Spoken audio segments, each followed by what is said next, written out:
Pick any sweltering day in the year 1919.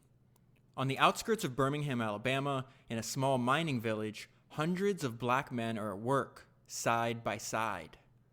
Some of the men are convicts. Some are war veterans. One of these men is on the verge of taking his first step in the direction of becoming a bona fide millionaire 100 times over. A.G. Gaston started with next to nothing. His mother was a cook in the kitchen of a prominent white family. He never had more than a 10th grade education. After the war, he had taken his position in the mines as a means of survival, only to emerge utterly determined that his life was worth more than what the mines were offering. That determination was a kind of miracle given the context in which Gaston had been raised.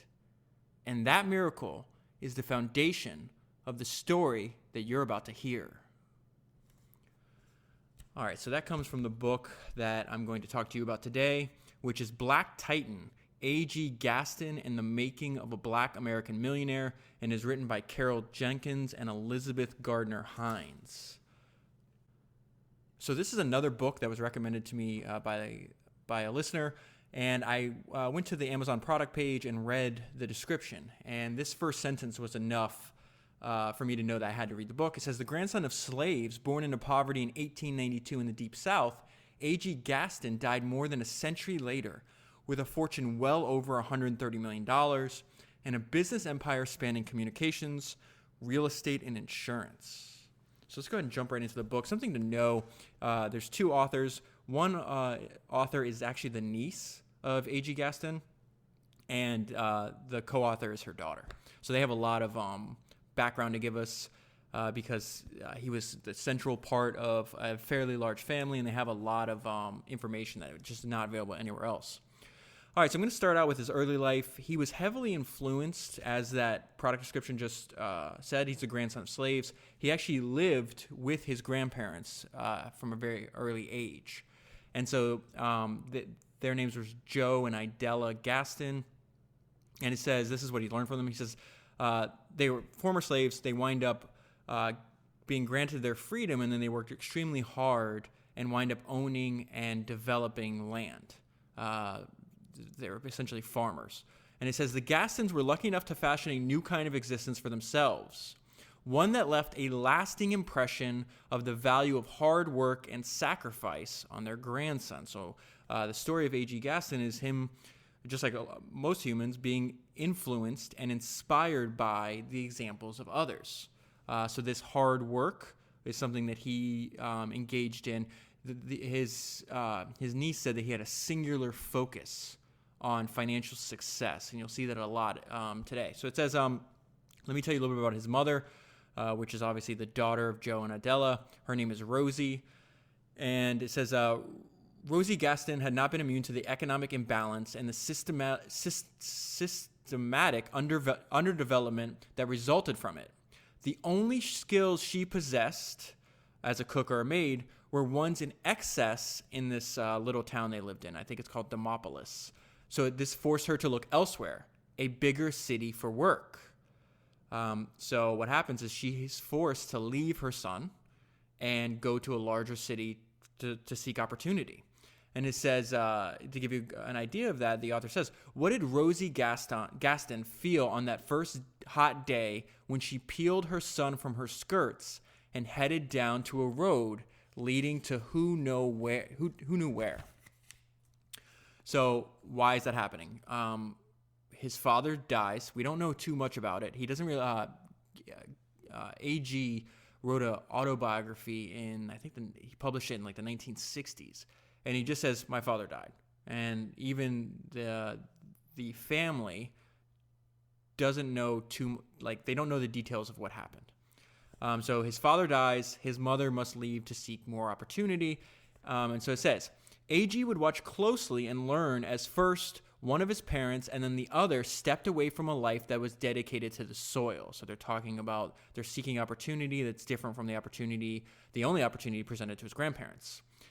So they're leaving a life that was dedicated to soil and search out a means of survival based on increasingly skilled forms of labor. His father would die for the promise of the industrial age, and partly as a result of this, his mother would be forced to leave him behind as she, too, attempted to build a life away from the land. Both his father's failure and his mother's success in the newly industrial society would leave lasting effects on the boy who, by the age of 10, had already learned enough of the world to inspire his first business idea. So, his father worked constructing railroads. As best as the family can put together, as he died as a result of that work. Now, they just said at 10 years old, he had his first business idea. What is his first business idea? So some background before I read this section to you is that he was fairly unpopular. He didn't have a lot of social skills. He says he was a square. He was shy. Probably had filled with a lot of self-doubt. And so he realizes that through achievement, he can increase not only his financial success, but his social standing. And so he doesn't have a lot of friends, gives him a lot of time to think. He was a young boy. And so his grandparents had built this really sturdy swing in their backyard. And all the other kids in the neighborhood wanted to use it because there was nothing else in the neighborhood like that. So he comes up with this idea. He's not going to make any money here. But he's like, okay, if you give me buttons in replace of dollars or coins, you can take, he's essentially selling rides on the swing, but it's not for money. So he says, the swing that was in AG's backyard had been eyed with envy by the neighborhood children since the day it first appeared. It was the only such swing in the neighborhood. Faced with the trauma of increasing isolation, not to mention a now ever-present desire to make something of himself, AG realized in an instant how he might win back his friends. He would turn his swing into a business venture, charging a button for a ride. This first endeavor was a resounding success, and it came to form the backbone of what would be Gaston's trademark for business development. He had, as he liked to say, found a need and filled it. So what the author's talking about there is he has this became actually pretty famous. There's a lot of references to it online. A.G. Gaston's 10 rules for success, and one of them is that find a need and fill it. He was not interested. He learned the hard way in producing new products. He winds up later on when he's already wealthy, winds up losing a great deal of money trying to manufacture his own soda. And from that experience of losing a lot of money, he was not interested in ventures that had to produce and had heavy production costs before you could sell it. He preferred to to let the demand of customers tell him where his next opportunity was. That's why from the description of the book where it says he focused mainly on insurance, banking, and real estate. He was not interested in creating new products. So let me tell you a little bit about, let me just give you a quick description of A.G.'s life at 13 years old. His mother found success working for a wealthy family. She was cooking for a wealthy family, so she made enough money where she could go back and now collect her son, and he could live with her. And so it says he was 13 years old, and he had never seen a city before. And so this gives you an idea of, she has opportunity, but they don't have a lot of money. So they take the train back to the city, and now they need to go back to the house, right? And it says it costs 5 cents to ride the segregated streetcar. Rosie and Arthur, that's A.G.'s first name, I'm going to reference him as A.G., would be walking. Okay, there's not an abundance of money. Now, there's something that's really important that happens at this time. Rosie is working for a wealthy Jewish merchant family. And so this is where A.G. finds an inspiration and a blueprint. And this is going to be the first of many blueprints that he follows in his life. So it says, Rosie had made the transition from log cabin to bustling metropolis seamlessly. So I failed to mention, A.G. grew up, his grandparents had to build the house they lived in. So it's a log cabin. We've seen this many times before. I don't think it had electricity. I don't think it had indoor plumbing. Again, we're talking early 1900s in the deep South with not the grandson of slaves. Now, her son was with her. She would teach him to become invaluable too. Rosie tapped him on the shoulder, calling for his attention. So they're on the way from the train to the home where she's working in, right? And she says, Turn around and look up here, Art. There's the store. Arthur spun around. The Loveman, Joseph, and Loeb department store rose before him. She's working for the family that owns that store, okay? At the turn of the century, Loveman's store was the largest and most magnificent department store south of Ohio. A.B. Loveman, this is the person she works for in his house, the company's founder, and he's got an interesting story. I'm going to tell you his story, like a short description of how he came to develop that store. A.B. Loveman, the company's founder, had been born in Hungary of Jewish ancestry and orphaned by the age of 8. He arrived in America at 21 and peddled fabrics to support himself. In 1867, he opened his first general store in Greensboro, Alabama. But 20 years later, he had taken on partners and moved into his first Birmingham location. So the author describes Birmingham at this point in history as their version of like a bustling metropolis. Okay, so that's where the most of the story plays out, because that's where his family moves to seek opportunity. A.B. was an apt model for the young Gaston. In many ways, he was a self-made man who had risen from poverty to create a successful life in business. He worked diligently and methodically, leaving the house before the sun rose and staying at the store until late at night to accommodate his working customers. A.G. had examples of a solid work ethic in Loveman, and A.G. would see the potential yield for all that hard work. And this is what he sees as what A.B. was able to work himself into. Prestige, a beautiful home, and people to serve you. At this point in his life, the people serving A.B. is A.G.'s mother, one of the many people serving him. The boy's mind skidded along in excitement. So once that A.G. was back with Rosie, his mother was insistent. She's like, listen, I do not want you to live the life that I'm living with no education. I'm going to make sure, I'm going to send you away to this thing called the Tuggle Institute. And this blew my mind. So let me tell you the background on, this is the school that A.G. goes to, but I want to tell you how it got started. So it said in 1908, Carrie Granny Tuggle, a former slave now engaged in welfare work, had appeared before a Birmingham court and requested the custody of a young boy about to be sentenced to a term in jail. She wanted the state to release him to her care instead. So it says, for whatever reasons, among them perhaps the fact that Birmingham was at a time without either a juvenile court system or enough room in its jails to deal with the number of prisoners it already had, the judge granted her wishes. This is the beginning of what's going to be called the Tuggle Institute. Soon enough, she built the foundation of what would become the first orphanage for the rehabilitation of abandoned and truant children. I said, soon enough, all of Granny Tuggle's beds were spoken for. Because there were few options for educating black children, any parents in the known were likely to have struggled to find a way to put their children in Granny's care. So Rosie puts A.G. into Granny's care.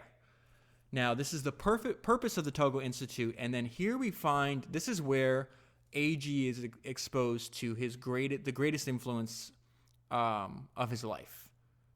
So much that he's going to name a bunch of his companies after this person, and that's Booker T. Washington. And essentially, he reads the he reads the autobiography of Booker T. Washington. He also meets him because Booker T. Washington's going to be involved in the Tuggle Institute, and essentially copies a lot of his ideas and uses it as the foundation for how he wants to live his life. So it says, academic subjects were taught, but it was made clear to the pupils that life for them would not be about Latin and Greek, even if they were proficient in it. Life, they were taught, would be about work. After the model of Booker T. Washington, the students at the Tuggle Institute did not have to imagine what Booker T. Washington was like. He showed up regularly at the school. In the early 1880s, Washington had taken what he had learned of the world as a well-educated former slave and dedicated himself to the betterment of the black population. This is a lot. A.G. does the same. Gaston recalls being pulled aside by Granny Tuggle many times, and seemingly for no reason at all, other to remind him that he must strive ever further, he must work harder. There was no room for error in Granny Tuggle's house. Now remember this. What is essentially happening there? She's demanding that he reaches his potential. She's demanding excellence. Remember that for when I get to the end of today's podcast, because his family members are the way that AG remembered Granny and the impact she had on his life is the way his family members are going to remember him. Okay, so let me tell you a little bit more about the power of positive examples. It says, in time, there was little call for anyone to remind AG of the need to succeed. He became quite adept at putting pressure upon himself. The world of the Tuggle Institute was different from the one he had known. So he talks about, unlike any other blacks he'd ever known, the residents here lived in the 2- and 3-story homes with shiny floors and fine bathrooms, such as his mother cleaned in the homes of white people. That's a direct quote from him. So he's talking about like this demand for excellence and reaching your potential and working hard. Remember, he came from a log cabin in rural Alabama. And now he sees the Institute is in a beautiful home. A home that he, up until this point, only thought that white people could live in. And so they're telling him, no, you're just as capable. You can do anything else you see any other person do, you can achieve as well. This is extremely, extremely powerful. I also think it speaks to the power of reading biographies over and over again. And why I feel that go throughout history, why so many people draw inspirations from the life stories of others. I just think it's in our DNA. Okay, so it says, here a new world of black potential was to be witnessed, and AG wanted to measure up. A distinct black middle class began to flourish in Birmingham. There were black doctors and lawyers, contractors and architects living and working in the city. Remember, he was not exposed to this in rural Alabama in a log cabin. So I was like, whoa, the world just opened up for me. Blacks had founded their own bank as well as construction companies. The realities of life opened up new possibilities to AG, just like his mother had hoped. It made him aware in a deep sense. It allowed him to believe that not only could he work in a store, he might be able to own it. So at that point, the most successful person that looked like him was somebody that had graduated high school and was able to work in a store where white people shopped. So that's what he was talking about. It's like, whoa, maybe one day I can get an education and work in a store. Now he's like, whoa, no, why stop there? I want to own the store. It began to disturb him, Gaston would write, to see how hard his mother was forced to work to keep the family afloat. What had once simply been the way things were was thrown into sharp relief by the new world revealed by Tuggle. Arthur promised himself that with the skills he learned by the Institute, he would make a better life for his mother. So what's happening here? He's essentially got a fire growing in his mind and saying, I can change things. I can change the course of my family. I can make my life better. And not only can I make my life better, I can succeed enough that my mother doesn't have to do what she's doing. So now we're fast forwarding in the timeline. AG's an adult. He's a young man, 18, 19 years old. He's looking for opportunity. He cannot find a better job with better pay than joining the army. Okay, so he's going to fight in World War I. So this is what I want to draw your attention to right now is joining the army for opportunity and discipline. And we're going to stay here in the story for a little bit because there's a lot of important things that are happening to him that are going to shape the way he runs his life later. It says, so now he's already in the army, and he says, Gaston learned, in his own words, to respect authority and discipline. He also gets criticized heavily for doing this later. His first real lesson in that arena took form of a direct blow to the face laid upon him by his commanding officer, who had no interest in hearing Gaston's excuses for why the potatoes that he had been ordered to peel was only half full. The punch, delivered mid-sentence, left Gaston lying on the ground, amazed and furious at the inhumanity of such a sudden blow. It occurred to him first to complain, second to go AWOL. He did neither.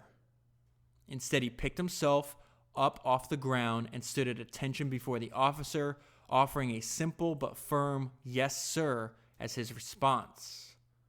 The lesson was brutal But as far as Gaston was concerned, it saved his life. There were to be no, what's the lesson here? There were to be no excuses in the kitchen or on the field, and I would add, or in life. More lessons from World War I. Now he's in Europe, serving and fighting in the war. Those who survive quickly learn to live with fear as a companion rather than as a driving force.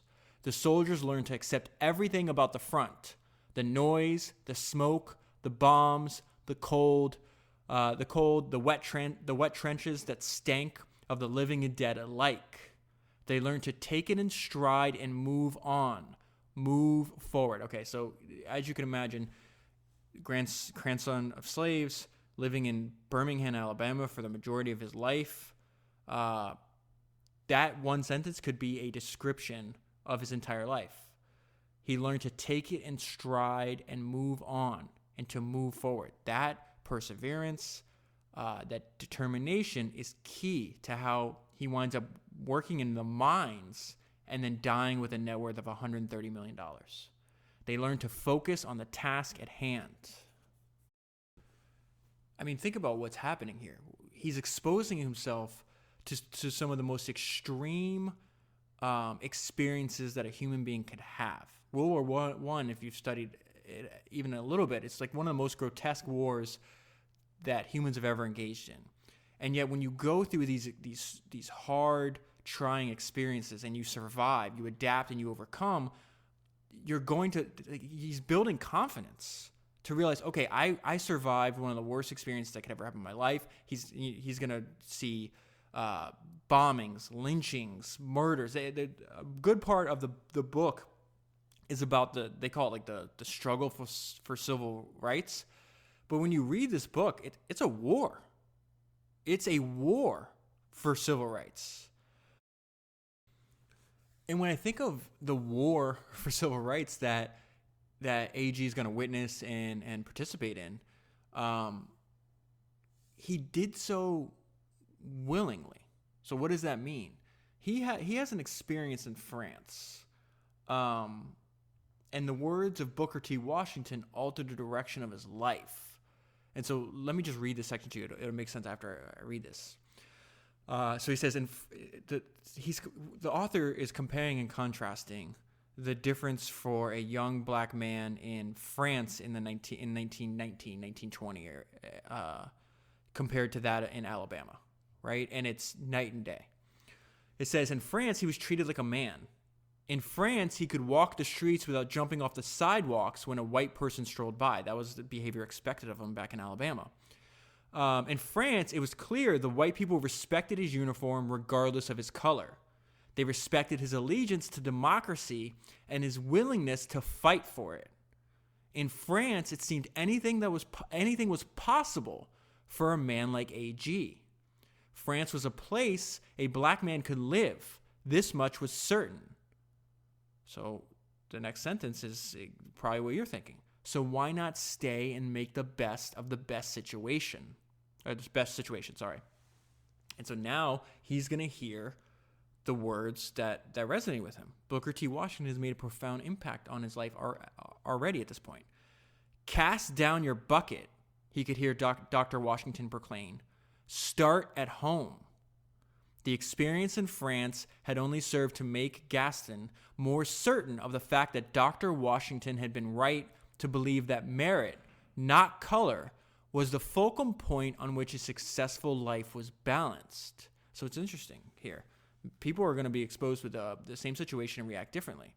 So if I was, obviously when you read books like this, like when I'm reading a book like this, I try to put myself in the shoes. I'm like, what decision would I make here? And so AG is inspired by Booker T. Washington. It's like, you know what? There's great conditions in France. Let me go back home and do the work necessary to make sure that we have the same conditions in Alabama. That wouldn't have been my response. And so I find it admirable. And that I'm not saying he made the wrong decision. You got to be who you are. If I was in that situation, I would have went to France. That's just like my own personal operating system. I don't try to fight against human nature. I try to route around it. Okay, so every chapter starts with a quote from AG, and I really like this one. He's going to use the word men. This applies to all people, so I'm going to change it. It says, a young person should keep his eyes open. They should study the people around them. How do they live? What makes them tick? What do they need? It goes back to that, his opinion of what a business is, just fulfilling a need. So when I read that, I thought, I was like, what is he really saying in those few sentences? He's telling us to maintain situational awareness. And he's also telling us how a good way to spot opportunity, which is now think about that. Pay attention to what is going on around you. What do they need? That idea is going to make him a millionaire. And I'm going to get there in a minute. Fast forwarding in the timeline. At this point in the story, he's around 27 years old. And he meets what becomes another positive example for him. It says it's this guy named Abraham Lincoln Smith. Was a black man on the model of what Arthur dreamed of becoming. Smith had left that small town that they lived in. I think it's called Demopolis. I'm most likely pronouncing it incorrectly. Smith had left that small town 12 years earlier to found his own blacksmith shop. And his business had been a success since its inception. Smith owned his home and was well respected by the local communities. This is very important to AG. He wanted the respect of other people. He was well respected by the local community, both black and white. He had established himself as a man of great influence in the town. This is what AG wanted. He spoke eloquently and intelligently despite the lack of any evidence of formal schooling. So one thing to know,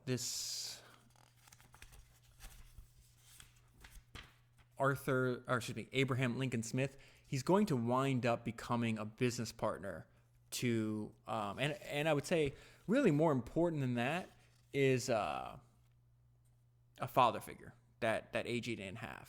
And in fact, AG marries Abraham's daughter. I'll get there in a minute. So something I realized about the personality, like it jumps off the pages when you read this story, and it's one of my favorite traits for any human being. And that's AG was relentless. I always say that one of the funniest things I've spent a lot of time studying Jeff Bezos. I read his biography. I did a podcast on every single one of his shareholder letters. But if you go to this day, many people might not know this, but Jeff Bezos wanted to initially name Amazon Relentless. In fact, he owns relentless.com to this day. If you go to that website, it forwards to Amazon. And I just think it's a fantastic trait for any human to have. And so there's a series of stories in the book that I'm going to omit, but essentially it's just AG running into one obstacle after another, struggle, and AG saying, I don't care. I have a goal, I have a singular focus, I will be financially successful, and nobody is going to stop me. It says, the disappointments continued to accumulate. The life he was leading was nothing like the one he had dreamed of. He spent his time contemplating the apparent hopelessness of his future. The optimism. Now, here's the thing: you can be relentless, but that doesn't mean that you're not going to be plagued with series and times in your life where you're filled with self-doubt. The difference between people that succeed and that fail are the people that feeling is inevitable, right? The people that fail quit. They become smaller. They run in the other direction. The people that succeed keep persisting. AG was one of the people that kept persisting. So he says, there's time spent contemplating the apparent hopelessness of his future. That's going to happen to everybody. It says, the optimism of his youth and early manhood had vanished under the cloak of creeping depression that had come to infect many former soldiers returned from the war. So what does that mean there? He goes back. One of the reasons he doesn't stay in France, because he's like, listen, I understand we were disrespected, but now's a new time in America. We're going to come back as heroes. And what they found is that even though a lot of black soldiers fought in World War I, they came back, and the racist people, especially in Alabama and the Deep South, they didn't care that you fought. They still treated you like animals. And so he finds, and a lot of the soldiers and his coworkers that he's going to wind up working in the mines here in a minute, are former soldiers, and they suffer from PTSD. They're depressed. Many of them spend their time doing drugs and alcohol. Essentially, they give up on life. They're hopeless. AG falls into depression, which is going to happen to almost anybody. I would say everybody. Yet he constantly works his way through it. That's the main theme, the main takeaway from the book. Okay, so first, before I get there, I want to tell you a little bit about this. I found this section interesting because I've done a number of podcasts on Andrew Carnegie, and he's talked about a great deal, Carnegie that is, in this book. So let me just let me take a tangent here, and let me tell you about the parallels between Gaston and Carnegie. It says, what Gaston could not know at the time was much like industrial giant Andrew Carnegie before him, he would find the beginnings of his wealth in the steel mill. Carnegie, like Gaston, was born poor. He came to America from Scotland in 1848 and worked upon his arrival in a series of low-paying jobs, earning as little as $1.20 a week as a bobbin boy in a cotton factory. Think about how crazy the life story of Andrew Carnegie is. If you haven't listened to the 2 podcasts I've done on him, go back and listen to him. He starts out making $1.20 a week in a cotton factory, and then he sells his company a few decades later for $500 million. In the 1800s. That's insane. He started in business small by investing his savings in railroads. So this blueprint that Carnegie does is very similar to the life story of Gaston. Believing that steel would replace iron as the leading industrial metal, he then invested himself in the mines. And by 1890, his Pittsburgh-based Carnegie Company was producing 4 million tons of steel per year. In 1901, Carnegie sold his company to J.P. Morgan for almost $500 million. Okay, so I need to give you background before I jump into this part of the book. The reason AG is depressed this time is because he's going door to door. He's willing to do anything for money, and there's just not a lot of opportunity. So he's like, okay, the only decent paying job for a black man in the South at this time was in the mines, back-breaking labor. The reason they got paid, and it's not even a lot of money if you really think about it, but the reason they got paid more than other jobs is because no one wants to do that kind of job. Okay? So that's where he's at. Now, the company that owns the mines also built, some of this stuff is just disgusting to me. So they build housing for their workers. That's not disgusting, but then they overcharge. Essentially, you show up, they'll give you a job, they'll give you housing, and they'll sell you food and everything else, but it's a huge markup and it's taken out of your paycheck. So, yes, technically people are doing this voluntarily. It's, to me, let's call it what it is. It's slavery under another name. Because by the end of the week, when you deduct every single thing they have no money left over. And so what do they have to do? They can't quit. They're stuck there. All right, so that's where he's at. Now, at the beginning, though, he doesn't view it like that. Because the houses, you have to give them the company credit, they actually have electricity and indoor plumbing. That's something that was foreign to AG. All right, it says, the joy that accompanied having a house with electricity and indoor facilities didn't last long. As the realities of life in the mine set in, AG found himself descending once again into hopelessness and depression. So he experienced hopelessness and depression, found an opportunity, starts pursuing that opportunity, then he realizes the reality of it, and he's now back in hopelessness and depression. If he quit, if he gave up then, we wouldn't be reading about him, right? So it says, this time accompanied by the bone exhaustion that was mining's special gift. For more than a year, Arthur's life experience was confined to the activities of working, sleeping, and eating. Now, this one sentence is going to sum up Arthur's experience here. The question was, how can I escape this? Now, this is one of the most inspiring parts of the book. He's exhausted, he's depressed, he's hopeless. And yet, you can almost, in your mind's eye, you can picture him just through clenched fist and through gritting teeth yelling, no, I'm not going to languish here. I'm not going to perish here. I am not going to let this be the result of my life. I am more talented than this. I can do better than this. And this is right before he stumbles on his first business opportunity that's going to lead to another business opportunity. That's going to lead to another business opportunity, We're in the darkest part of his life, and he's about to break out. For well over a year, AG had been plagued with doubt and confusion. He wrote, vacillated between renewing my pledge to become somebody and thinking I should forget it. What do we talk about over and over again? The mind is undefeated. It will play tricks on you. What are you going to do? You going to give in? AG's like, nope, not happening. What he realized was that nothing would change unless he took the initiative to change it. You didn't get successful by thinking about whether you were going to be successful or not. You got successful by doing something to make yourself successful. So he's sitting down at lunch with his coworkers at the mine. You could either buy food directly from the company, but AG made enough money where he could move his mother into his mother lived with him in the company housing, right? And his mother what's her skill? She's a cook. So she would make AG boxed lunches. And they're all sitting there, and AG's depressed, and he didn't feel like eating. Okay, so this is an extremely important day in his life. And they're like, oh, if you're not going to eat, like, that food looks fantastic. Can I have it? So it says, Arthur held his boxed lunch out before him, and Junior reached for it happily. That's his coworker. He watched as the man tucked into the meal, sighing with satisfaction at the taste of Rosie's food.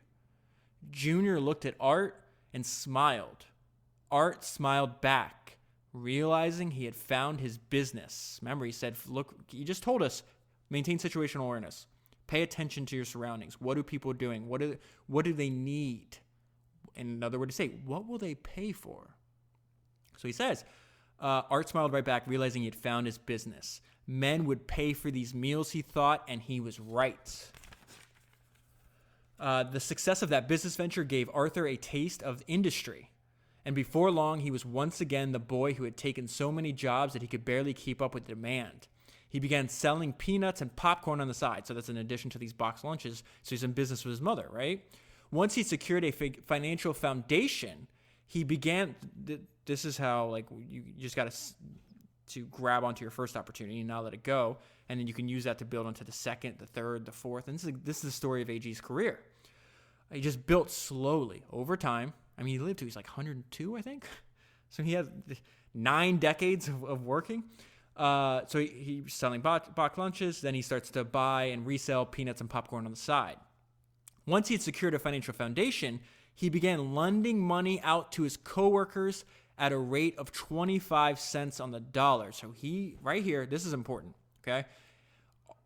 AG is going to realize something about human nature that Ben Franklin wrote about 125 years, maybe 150 years before AG is realizing this, okay? And I'll get there in a minute. So he's loaning out money. Now, why is he having to loan out money first of all, how does he have the ability to do that?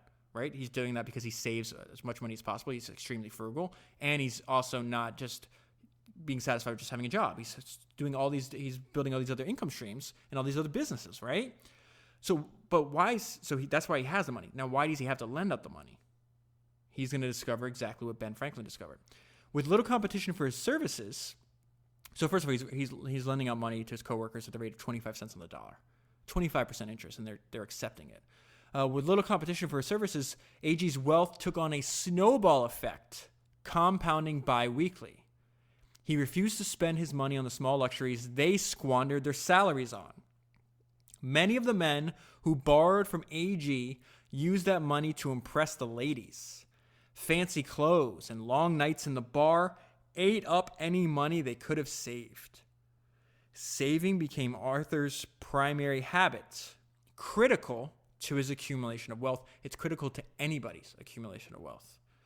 AG was saving between 66 and 75% of his earnings on a monthly basis. Now, it would be impossible to save at that rate on his salary from the mines. But when you take all the streams of income that he's building up, it was possible. Now, I said earlier, the note I left myself, this reminds me of your old friend and mine, Ben Franklin. He has this quote from his autobiography, and I'm going to read you the whole section. Just remember this quote because it comes at the end, and it just gives me chills when I think about it. And thus these poor devils keep themselves under.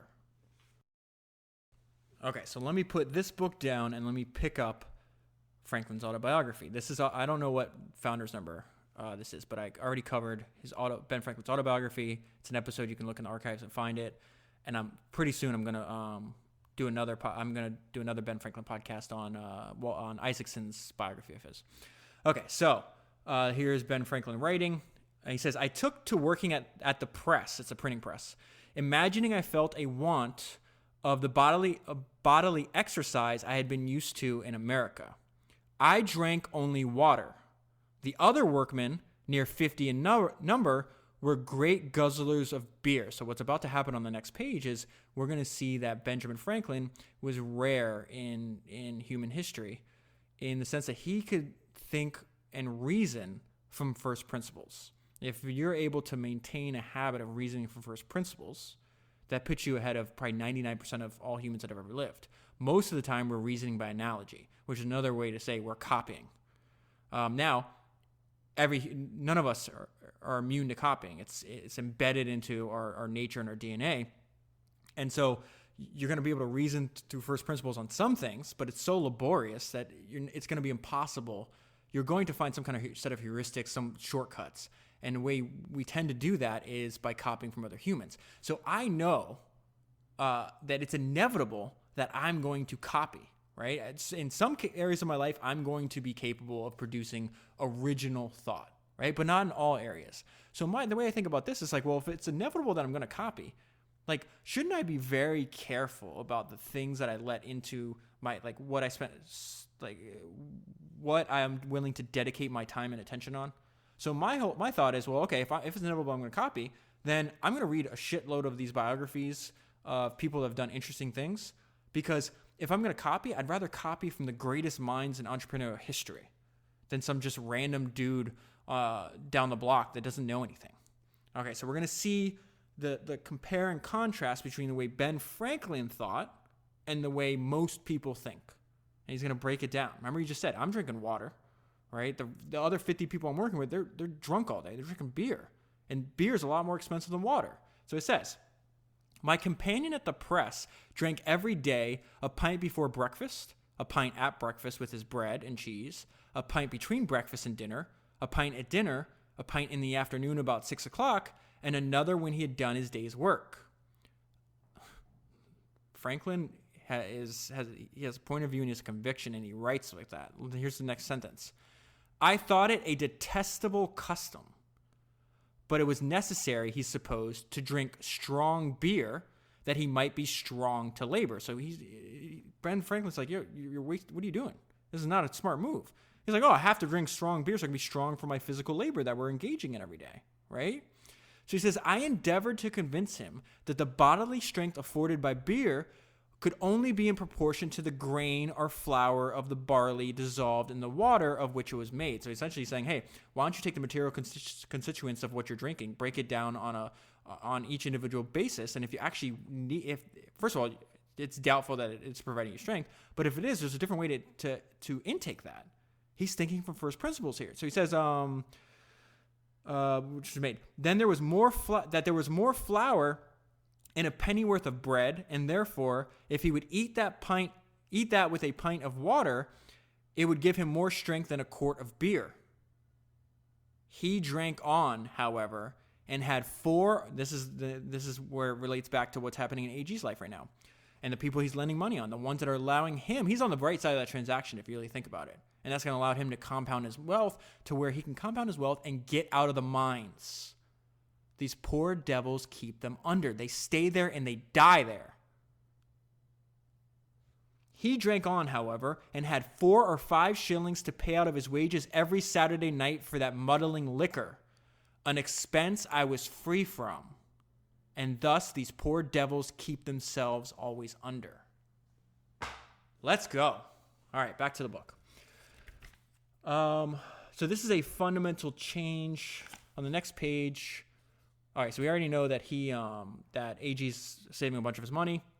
That money's going to keep compounding. Not only is he saving a huge percentage of it, then he's loaning that huge nest egg out at unbelievable rates that people that are not as smart, are not as disciplined as AG, they're paying 25 cents on the dollar for that. How fast would your savings accumulate at that rate? That's insane. It's funny to me too, because there's so much criticism in the book of AG. You know, he's a square. He's something's wrong with him. He doesn't want to go out drinking with the fellas. He doesn't want to go out and do all this other behavior. He's focused on very similar light of Franklin. What are the two traits that Franklin's known for? Industry and frugality. You could say AG was the same thing. He was industry, which is essentially willing to work, willing to focus on self-improvement, willing to do the work necessary to improve my life and save the fruits of that labor. And over a long period of time, that's how you go from being the grandson of slaves to being somebody that's worth $130 million. While these people that were in the mines with you die impoverished. All right, so fundamental change in the philosophy of a young entrepreneur. He's doing this for a little bit of time, and then he eventually runs into, he wants to keep going, right? And so he's going to run into a roadblock. He says, no new markets were opening up. He racked his brain, trying to figure out what would work, what would sell, until he realized that it was his methodology that was tripping him up. Rather than figuring out what he could sell, he decided to take a step back and take a look at what the community he was living in actually needed. That's where he goes back to, you need to find a need and fulfill it. It was a turn in his mind away from self-interest and toward public service. And the change was one that would inform his business endeavors for the rest of his life. And so what's needed at this time? This part threw me for a loop. I did not expect this because, I was told he made his money in insurance, real estate, and banking. Yeah, but how do you start an insurance company from scratch? This is the main business of his life, one we're going to get to right now, right? And it comes from looking around what's happening in the mines. He starts getting involved in burial? How do I say that? Burial insurance. So funeral insurance and then funeral services. And from that tiny idea springs this massive insurance company that's going to make up the majority of his net worth later on in life. We're not there yet. So it says, AG's entree into the world of the funeral industry is usually represented as a fortuitous accident. He happened to hit on the right idea at the right time, but it is also critical to recognize that AG picked an area of business that had a proven potential for growth and in which he had a bead on untapped population of prospective customers. So what they're talking about there is, at the time, not only if you could convince a white mortician to do the funeral services, you would. So a lot of them would say, no, I don't want anything to do with burying black people, right? They're extremely racist. The ones that did would give second class service, I guess is a way to think of that. So that's an issue. The other issue is the cost. They're extremely expensive. I think even to this day, after a person's housing, typical average person, their two largest expenditures is housing and transportation, and the third, I think, is funeral, individual expenditures is funeral. So funeral cost. So what he comes up with is why don't we, instead of what they would do is they would have the church, you'd have to go, there would be a service at the church and say, hey, we're raising money to have, grandma buried. Well, you make a donation. And what he realized is why don't we just have burial insurance? I think he starts charging $25 a week. And just like you do with any other insurance, everybody's going to pay in. And then when somebody dies, those expenses are covered. Because a lot of people, they didn't have this kind of insurance. They get to the end of their life, and now you have a huge, not only is it your for your surviving loved ones, the most emotional times of their lives, but now they're left with a huge bill. And so he goes door to door. That's how he starts building his business, 25 cents at a time. So it says it's called the Burial Society. And then the note I left on this page, it says the strength and inspiration AG got from the life of Booker T. Washington. I don't remember what's happening, so let's just read it together and find out. The Burial Society as a concept fulfilled the two major conditions Gaston required before he could invest in any business. It made a genuine need in the community and offered a real opportunity for him to accumulate wealth. The latter of these forces was reflected in the very name of the company. So he calls this company the Booker T. Washington Burial Society. Booker T. Washington had preached early and often of the necessity of economic independence for the black community. That's something AG believed in to the day he died. Washington believed that it was through industry that blacks could hope to ameliorate their position in the United States. AG believed that. What he did have by the time that 1923 rolled around was an emergent business interest, the faith of a sizable and growing clientele, and the unflagging desire to succeed. So I should have mentioned, that sentence is describing the conditions of AG's life at the time he's going to start, which he doesn't know yet, is going to be his most successful business. And he's drawing inspiration for that business and for that life and the decisions he's making, doing the exact same thing that you and I are doing right this very minute. His endless thumbing through his copy of Washington's autobiography, Up from Slavery, had inspired him to action and taught him crucial lessons. One of these lessons is, when opportunity knocks, open the door and invite him to tea. It had also instilled in him a genuine sense of self-reliance. This goes back to the discipline that he and the extreme experiences that he exposed himself back in the war. From that, he learned he never complained. He didn't share his problems with other people. He said, this is my life. I'm a believer in extreme self-reliance. I will figure this out. And he kept that discipline and that confidence that he got in surviving these hardships through his entire life. And then once you get back, okay, I survived people shooting at me. Tell me I can't build a business? Get out of here. Hanging Washington's name on his business was a not-so-subtle reminder to himself and everyone else who saw or heard it of what dedication to task might accomplish. So he's building this funeral insurance business slowly and surely. Now he's about 30 years old. And I'm going to read this sentence to you, these few sentences. While I'm reading it, I want you to think, what is he doing here? And this is something that almost every single person we've studied in the podcast does. Initially uncertain of the burial society's soundness, he held on to his job at the mines while trying to extend membership in the society and increase his financial base. To do so, he began to hire insurance agents to take over some of the solicitation calls. So what's he doing there? He's capping his downside. Some people are like, I'm going all in. I'm gonna risk it. Well, what happens? So he leaves his job at the mine. And remember, his job at the mine not only pays somewhat well, although it's hell on earth, but it also allows him to run his other businesses. He's still selling box lunches. He's still loaning out money. He's still selling anything on the side that he possibly can. And in the little time that he's not doing all that, he's going door to door to sell his insurance. And so he's like, no, I am terrified of being a failure, of being financially insolvent. So I'm going to keep up with this grueling schedule as long as possible till by the time I do jump to this other business, it's a foregone conclusion that it's a success. Eventually, AG builds up the business. It's doing really well. And he has a deal with the companies that doing the actual burial services, right? So the funeral home. And he's right now, up until this point, he was just providing the insurance. He's like, wait a minute, why don't I buy the funeral home? And that's his whole, eventually he becomes entirely vertically integrated into the death business. So it says, and so he winds up buying the company. At this point, he already took on his partner. That's the father figure that I told you about earlier.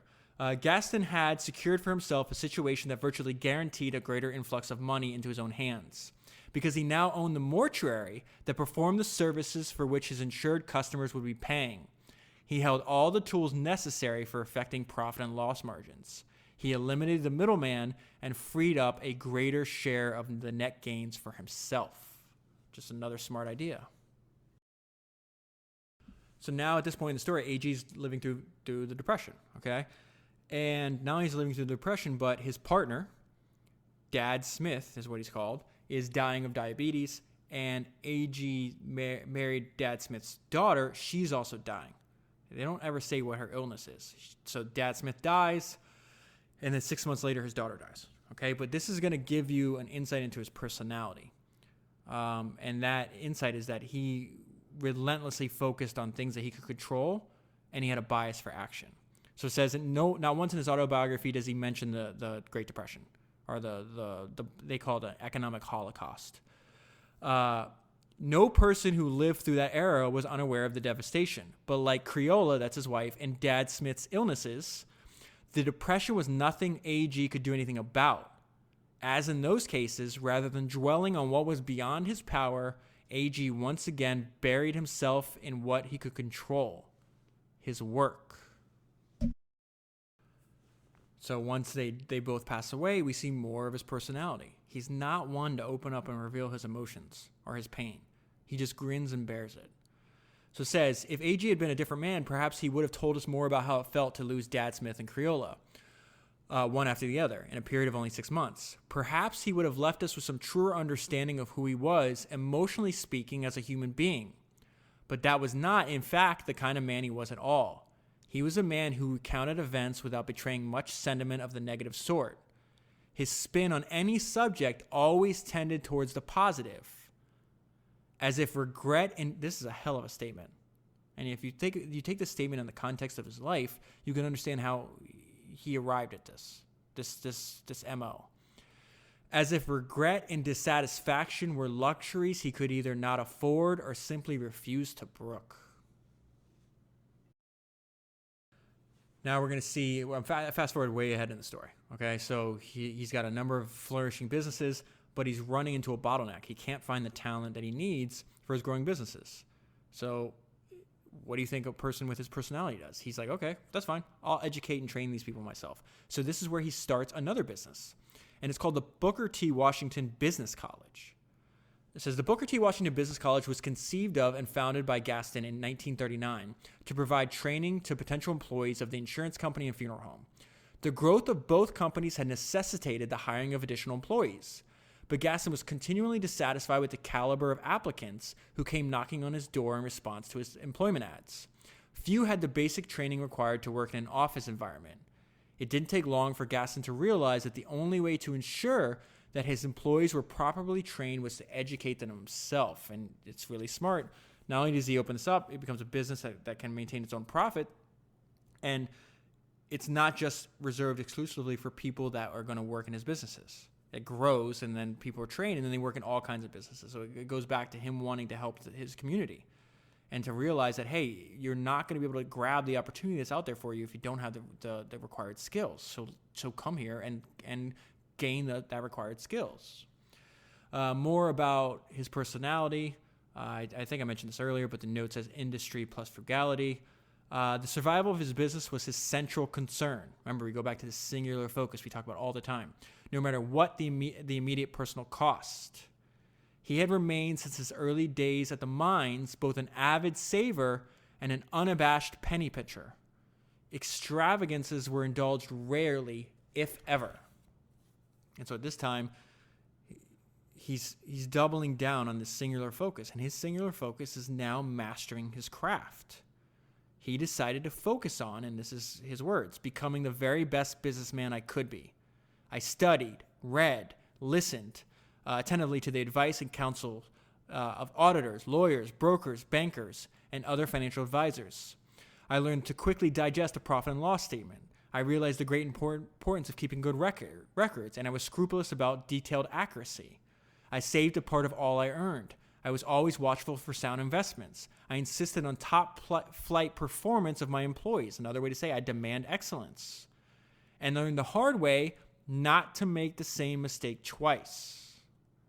There's a telling picture of AG from this time period in which he's seated in his office. A framed photograph of Booker T. Washington hanging on the wall behind him.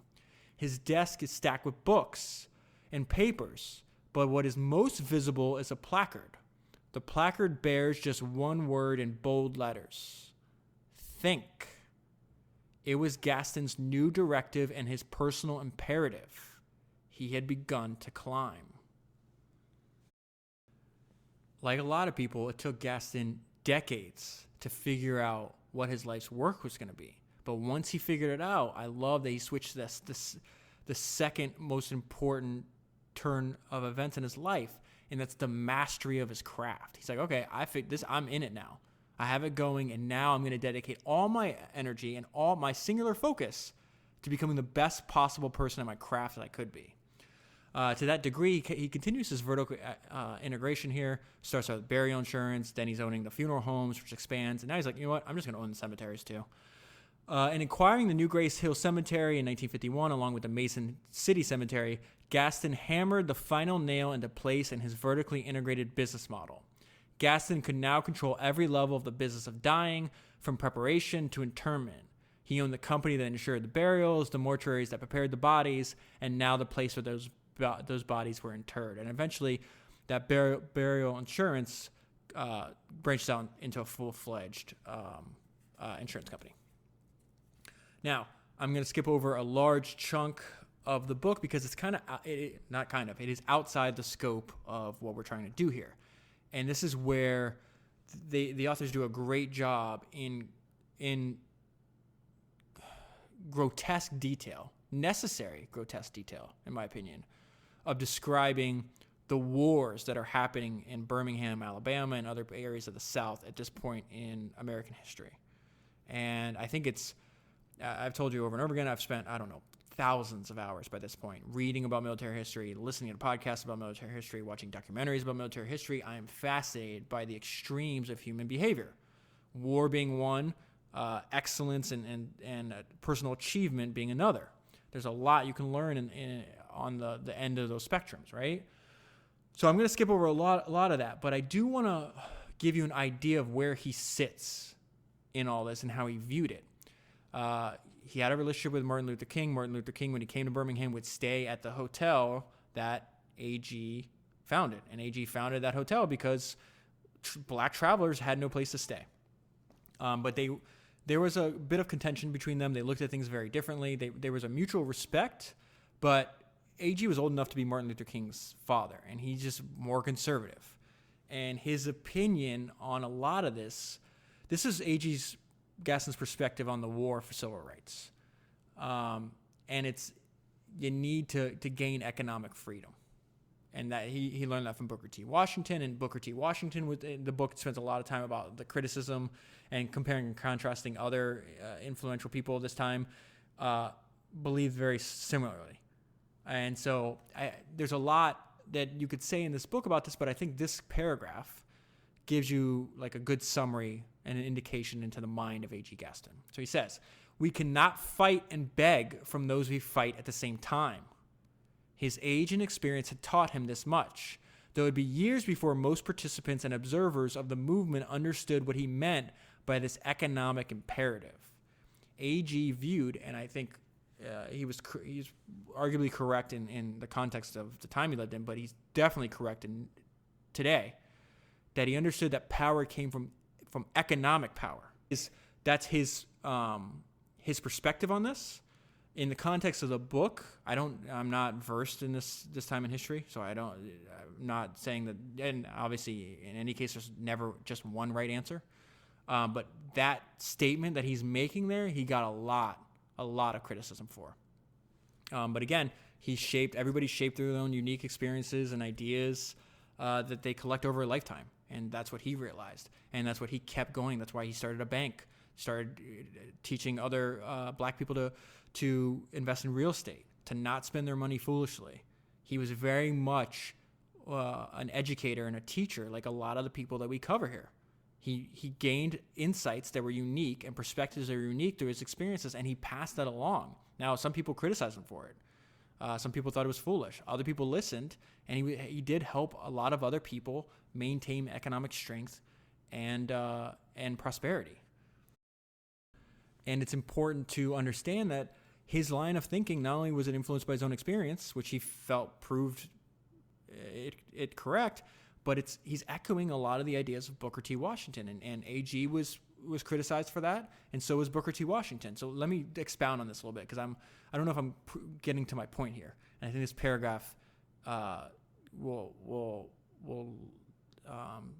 provide you some insight into how Gaston and Washington thought about this.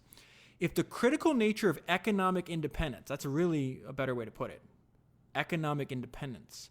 If the critical nature of economic independence was a revelation to many, it was no such surprise to AG. Gaston was not a man who would or could have ignored the importance of economics when considering the welfare of the larger black community, least of all because economics was his personal obsession. His doctrine of self-improvement had never varied from the lessons he had learned early on in Booker T. Washington's autobiography, Up from Slavery. Gaston had never believed. There you go. Okay, this sentence is going to lay out his philosophy the best. Gaston had never believed that there was any other way up than through economic success. Without economic power, equality becomes merely a catchphrase for rights guaranteed but never fully accessible. All right, so let me go back. Now I want to go and talk a little bit about the unique perspective that the authors had as his niece and grandniece. What would that be? Grandniece? And at this point in the story, he passes away at 103 years old. That's amazing. Okay, so we're going to talk more about the legacy and the influence he had to the people around him. On a crisp January day in 1996, the flags were flying low all over Birmingham. They had been pulled down from their usual heights above the city's buildings to honor the passing of A.G. Gaston, Birmingham's most famous black entrepreneur. The boy who had ridden into town 90 years earlier on a segregated train, coughing from the cinders in the air, was now being saluted by the city he had dedicated much of his life to improving. Nothing would have made him happier. In an assessment of his life written 76 years into it, Gaston remarked, "I had managed to overcome poverty, limited education, segregation, and discrimination to become a contributor to society with some national recognition. There ought to be plenty of young people today who could achieve far more than I had." I was 21 years old when Uncle Arthur died, and by then, some of his accomplishments had been impressed upon me. Walking around downtown Birmingham, it was impossible not to notice his name clinging in bold letters to the side of so many buildings. I had learned that he built businesses, that he owned a bank, that he had known Martin Luther King Jr., that he had shaken President Kennedy's hand more than once. Though his climb up from the bottom of society was never discussed, I began to understand why Uncle Arthur's expectations of us were always so high. Sometimes it seemed impossibly so. There were no excuses in his house. He made it clear that excellence was the only option. It was simply the case that you looked at Uncle Arthur and you just knew, that this was a man who had done something big. And it made you want to be big someday too. I'll leave the story there. I hope these stories inspire you as much as they do me. If you want the full story, I highly recommend reading the book. I will leave a link in the show notes. It's also available at founderspodcast.com. If you buy the book or any of the other 100 plus books that I've featured on this podcast using that link, the podcast benefits because Amazon sends me a small percentage of the sale at no additional cost to you. It's a great way for you to get a book that could change your life and support the podcast at the same time. Thank you very much for listening. Please do tell your friends that this podcast exists, and I'll talk to you again soon.